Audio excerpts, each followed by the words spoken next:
So Jamie McDonnell stops Fernando Vargas. I think it was in the 9th round actually. Pretty much McDonnell had won every single round leading up to it, and he was coming on strong late in the fight. We know McDonnell's very fit. We know he's got a good engine. Vargas was starting to fade. He'd had a frustrating fight. He'd been beaten in most rounds, and I think it was starting to take its toll.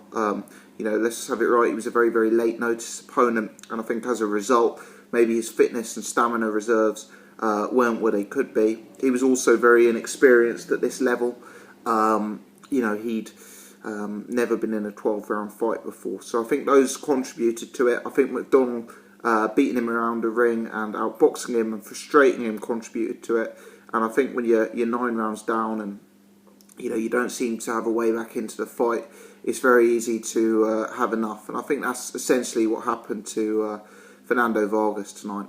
From the first bell, McDonnell looked an absolute weight class above. Amazing to think that these guys are the same weight class. You'd think McDonnell was one weight class above, and obviously Vargas had actually struggled to make the weight. Which tells you what you need to know, I guess, in terms of his preparation, because he looked very, very small compared to Jamie McDonnell. McDonnell was outboxing in competitive rounds the early part of the fight. After the first few rounds, I think round 3, round 4, he really started to dominate. As his opponent started to tire so slightly, and McDonnell started to liven into the fight.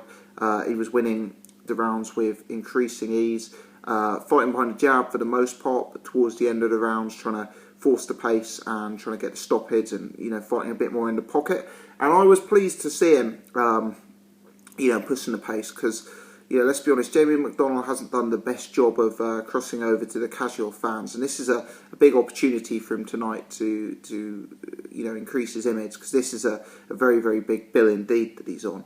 I know his weight class isn't glamorous. I know his personality maybe isn't glamorous. I know his style isn't glamorous, but at least he was able to get the stoppage. He showed his boxing class as per usual, but pushed a bit harder, got the stoppage, and showed that he could bring the action and not just drift to a sort of dull points win, I guess you could say. I'd have liked to have seen him push a bit harder earlier on. I thought he was initially making a bit of hard work on it and struggling to cut down the ring against a small opponent.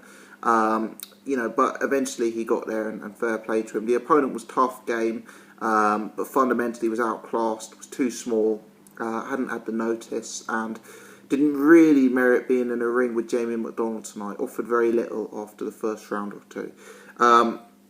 Jamie McDonnell goes marching on. Let's see where he goes next. I think for him to be in a really big fight, he's probably going to have to be on the road again myself. But let me know your thoughts. How do you assess the fight? Where do you see both guys going from here? Where do you see Jamie McDonnell go from here in all likelihood? Thanks very much for watching.